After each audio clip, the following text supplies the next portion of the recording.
So I figured today was a good opportunity for me to sit down and just give another update. It's been about 2.5 months since I started to exclusively work on the vehicles portion of what would eventually become my first video game called Project Enoch.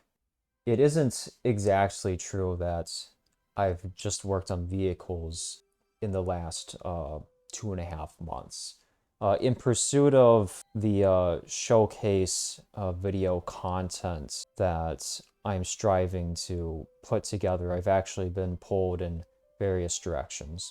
It has been about a month since my last update, and I've spent that last month pursuing my complete vision for this part of the mod. And that process, it started with some reflection. At the time that I wrote this down, my previous update had only 13 views versus the update before that one had 76, despite the fact that that update before was much more poorly received in terms of engagement.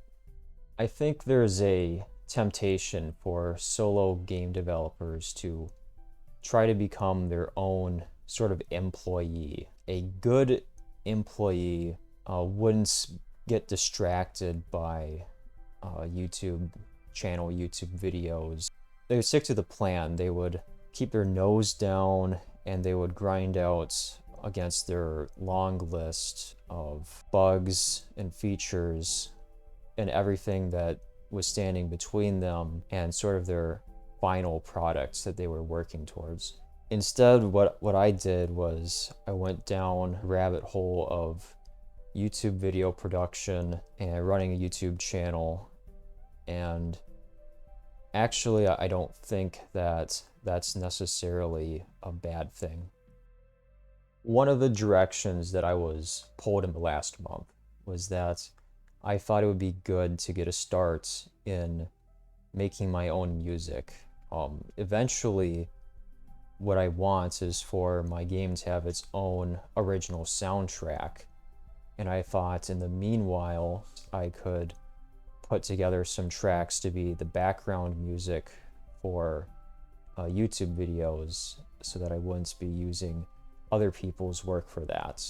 I went and I found a DAW, a digital audio workstation that I liked, and I tried to set it up with my synthesizer keyboard for a few hours, but I wasn't able to get that figured out. So then I was taken in another direction. I learned how to make my first video storyboard, and I even went and I animated it in Blender to some music, and that sort of became the center and the motivation of all the subsequent work that I have done up to this point. I think that treating myself like an employee would be entirely missing the point of becoming a solo developer. For me, being too locked in just it leads to putting in too many hours, doing overtime, and that leads to procrastination. And I think the most important thing for myself to be learning is that I need to be able to put down the goal of being productive and to make life always my first priority. When there's an evening that I could have spent locked in and just on the grind all night, and instead I spend that evening on the porch hanging out with friends or family, I find myself far more motivated the next day to just get back up and at it. I was talking to my dad about various aspects of my work, and one of the topics that we brought up was work automation, and that got me thinking about what might go into a Quake mod development dashboard and what all the ideal features it would have. And I took time away from developing the mod just to think about what would go into this, but I'm not sure how or if I would actually go about making it.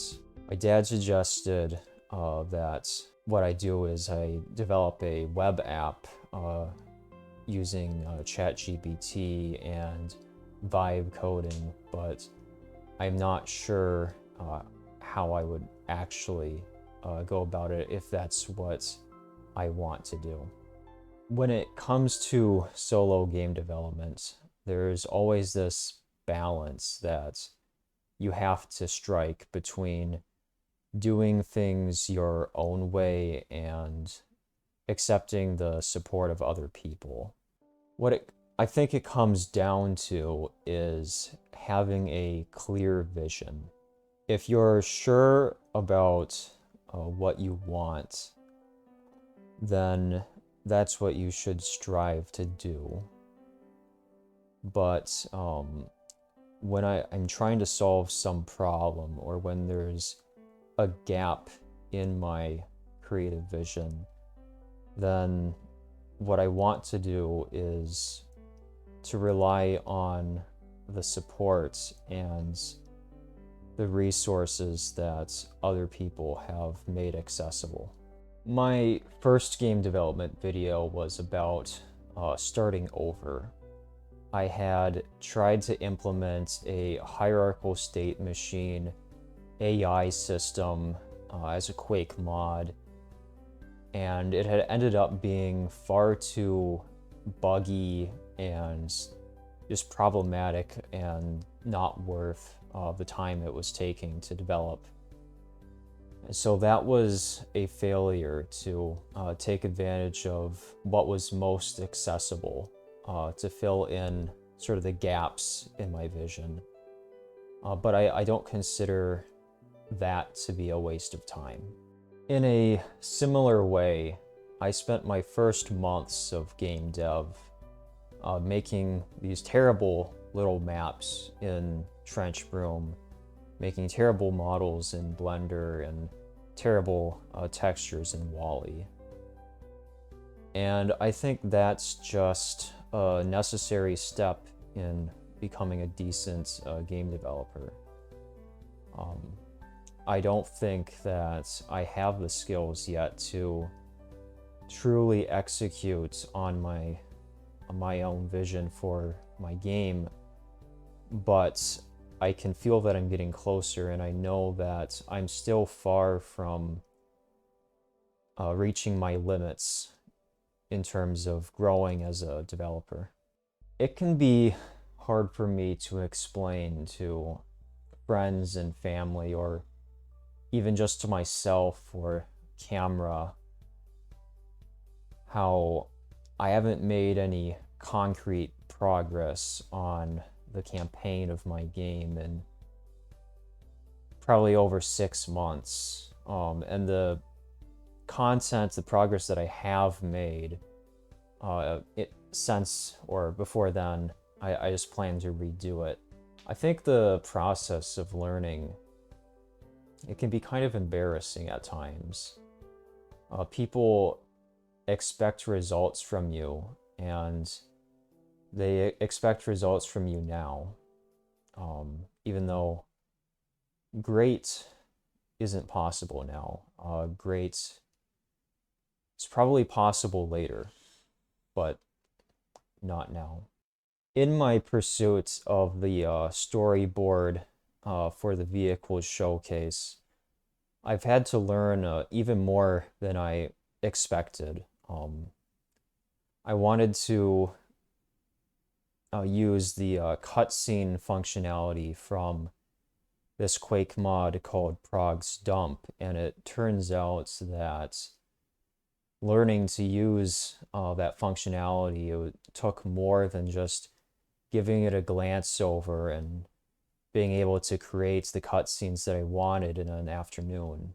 It actually turned out that video game cutscenes are actually pretty complicated, and some of the tools that I want to have to turn my paper storyboards into in-engine cutscenes, I'll need to program that functionality myself.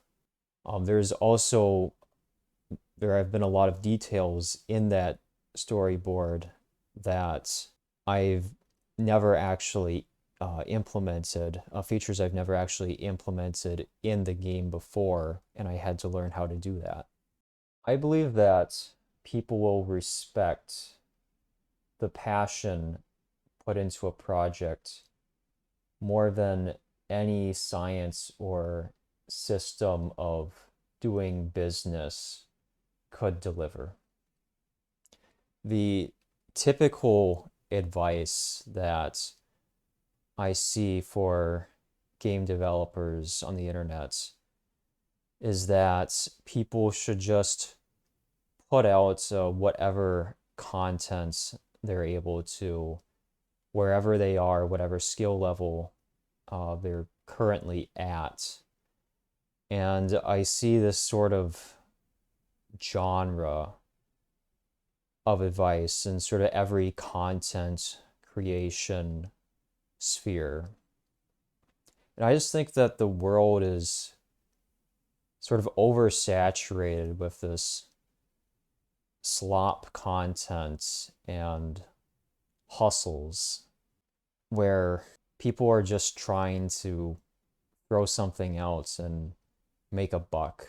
And I don't think that this kind of advice is congruous with any of the sort of advice you would hear from a serious business class or from any of the traditional wisdom that would say that you should try to be the change that you want to see or that other people want to see in the world.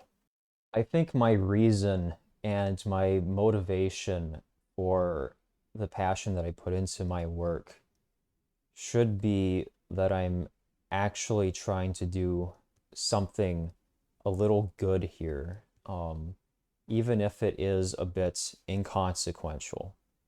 What I don't want is to just be driven by an ambition to be the greatest of all time or to get rich. I also have to be realistic about my expectations. I want people to love what I create, especially people who have been repeatedly disappointed by this industry. But I also have to learn to appreciate the part that I've been given.